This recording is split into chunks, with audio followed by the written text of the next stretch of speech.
1,00,000 మంది శివభక్తులతో కలిసి మహారుద్రాక్ష పూజలో పాల్గొనండి. వెంటనే కాల్ చేసి మీ పేరును నమోదు చేసుకోండి. నమస్తే, welcome back to Suman TV. ప్రస్తుతం మనతో పాటు ఉన్నారు అనలిస్ట్ మందరి కృష్ణారెడ్డి గారు. సార్తో మాట్లాడదాం. నమస్తే సార్. నమస్తే అమ్మా. సార్, ఇప్పుడు అమెరికాలో 17 లక్షలు కడితే వేగంగా మనకి గ్రీన్ కార్డ్ వచ్చేస్తుంది అని చెప్పేసి అంటున్నారు. అసలు అంటే మరి గ్రీన్ కార్డ్ రావడానికి ప్రాసెస్ ఏంటి? మరి ఇప్పుడు ట్రంప్ ఉన్నటువంటి ఈ టైంలో ప్లస్ ఇంకోటి టారిఫ్ది ఒకటి హవా నడుస్తుంది. ఇప్పుడే 25% పెంచారు, మళ్ళీ ఇమీడియట్లీ మళ్ళీ ఇంకో 25%, మొత్తం 50% టారిఫ్ నడుస్తుంది. మరి ఈ టైంలో వీసాలో కూడా ఈ మార్పులు రావడము, అసలు 17 లక్షలు కడితే వేగంగా గ్రీన్ కార్డ్ రావడం అంటే ఏంటి? అసలు ఆ ప్రాసెసింగ్ ప్రీమియం ఫీజు అనేది, ఇవన్నీ ఒకసారి డీటెయిల్స్. వాస్తవంగా ట్రంప్ రాత్రి ఏ ఐడియా వస్తుందో పొద్దున ఏ ఐడియా వస్తుందో చెప్పడం చాలా కష్టంగా ఉంది. ట్రంప్ తీసుకున్న నిర్ణయాలతో ఇవాళ అమెరికా ప్రజలే బోరుగోరున విలపించే పరిస్థితి ఏర్పడుతోంది. ప్రతి వస్తువు రేటు 2% నుంచి మొదలు పెడితే 10% దాకా పెరిగిపోయి అమెరికా ప్రజలు చాలా బాధపడుతున్నారు, చాలా కోపంతో కూడా ఉన్నారు. అలాంటిదే ఒక పని అంటే అతను తీసుకున్న ఒక నిర్ణయం ఏంటంటే ఉందో వీసా ప్రీమియం ప్రాసెసింగ్ ఫీజు అనేటువంటిది తీసుకున్న నిర్ణయం. ఈ నిర్ణయం వల్ల ఏం జరుగుతుందంటే లక్షలాది అప్లికేషన్స్లో తేదీ వరకు రావాలంటే ఒకరి తర్వాత ఒకరు రావాలంటే ఆ సీరియల్ ఆర్డర్లో కొన్ని నెలల టైం తీసుకుంటున్నాయి, కొన్ని సంవత్సరాల టైం కూడా తీసుకుంటున్నాయి. కొంతమంది 4 ఏళ్ల నుంచి కూడా వెయిట్ చేస్తున్న వాళ్ళు ఉన్నారు. అంటే కనీసం ప్రాసెస్ అవ్వడానికి, అంటే ఇంటర్వ్యూకి పిలవడానికి.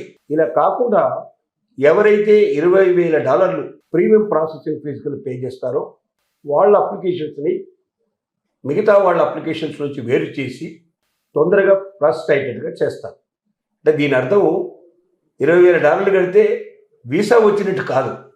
చాలామంది భ్రమపడుతున్నారు. వీసా రావడం కాదు, వీసా ప్రాసెసింగ్ కోసం వస్తుంది. అంటే ప్రాసెసింగ్ స్థాయికి వస్తుంది. ప్రాసెసింగ్లో పాస్ అయితే, ప్రాసెసింగ్లో వాళ్ళు ఒకవేళ సక్సెస్ అయితే అప్పుడు వాళ్ళకు వీసా వస్తుంది. ఒకవేళ సక్సెస్ కాకపోయినా ఫెయిల్ అయినా ఈ $20,000 తిరిగి ఇవ్వరు. ఇది ప్రాసెస్ చేసినందుకు మాత్రమే ఖర్చు కింద ఈ డబ్బు తీసుకుంటారు తప్ప ప్రాసెస్కి వీసా రావడానికి సంబంధం లేదు. కాబట్టి $20,000 వీసా వచ్చినా రాకపోయినా అమెరికా గవర్నమెంట్కు మనం పే చేసుకున్నట్టే లెక్క. అంటే ఏదో ఒక రూపం లోపల వలసదారులని, అంటే ఇతర దేశాల నుంచి తమ దేశానికి రావాలనుకుంటున్న వాళ్ళ దగ్గర నుంచి డబ్బు పిండడానికి ట్రంప్ వేసినటువంటి మరొక ఎత్తుగడైంది. దీనివల్ల కోట్ల రూపాయలు ఆదాయం వస్తుందని నమ్మకం. అంటే వేల మంది కడతారు, లక్షల మంది కూడా కట్టినా ఆశ్చర్యపడాల్సిన అవసరం లేదు. అలా 4-5 లక్షల అప్లికేషన్స్లోంచి 1,00,000 అప్లికేషన్స్ ఒకళ్ళ ప్రాసెసింగ్కి వచ్చినా 1,00,000 ఇంటూ $20,000 చొప్పున అంత ఆదాయం అమెరికాకు వచ్చే అవకాశం ఉందనే ఉద్దేశంతో తీసుకున్న నిర్ణయం. కానీ ప్రాసెసింగ్లో మాత్రం చాలా కఠినతరమైనటువంటి నిర్ణయాలు తీసుకోవడం జరిగింది.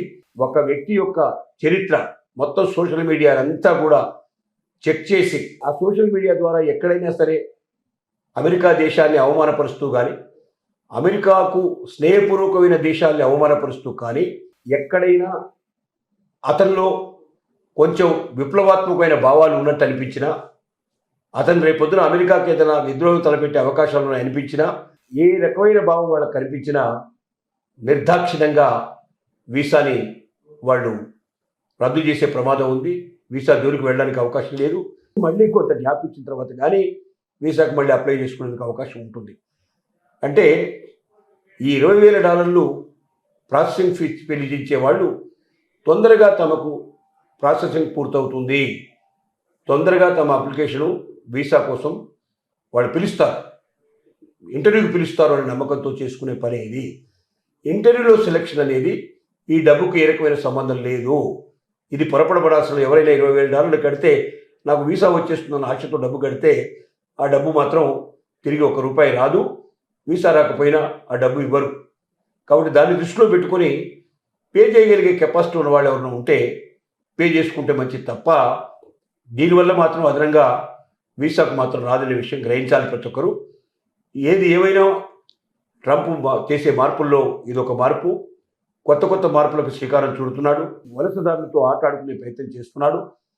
దీనివల్ల లక్షలాది మంది, కోట్లాది మంది చాలా బాధపడుతున్నారు. ట్రంప్ వచ్చినప్పటి నుంచి ఇప్పటిదాకా అసలు అమెరికాలో మరి ఎన్ఆర్ఐలు ఉండాలా అక్కర్లేదా అనేది తెలియకుండా ఉంది. చాలామంది 50% వెళ్ళేవాళ్ళు ఇప్పటికే వాళ్ళు ఆగిపోయారు. ఇంకా భవిష్యత్తు అక్కడి నుంచి వచ్చేవాళ్ళ సంఖ్య కూడా చాలా రోజులకు పెరిగిపోతూ ఉంది. మరి ఈ పరిస్థితుల్లో అమెరికాకు వెళ్ళి ఎవరైతే వెళ్ళదలుచుకున్నారో అమెరికాకి వాళ్ళందరూ కూడా స్వతంత్రంగా తమ చదువుకోగలిగే పరిస్థితులు ఉన్నవాళ్ళు మాత్రమే వెళ్ళాలి. అక్కడ ఉద్యోగాలు చేసి సంపాదించి నేను అక్కడ చదువుకుంటానని ఆశపడేవాళ్ళు మాత్రం అమెరికా వైపు వెళ్ళారు అంటే వాళ్ళు అరెస్ట్ అయ్యే ప్రమాదం ఉంది. ఎందుకంటే యూనివర్సిటీ జాబ్స్ తప్ప బయట జాబ్ చేయడానికి వీలు లేదు. యూనివర్సిటీలో కొద్దిమందికే జాబ్ దొరుకుతాయి తప్ప మిగతా వాళ్ళకి దొరకవు.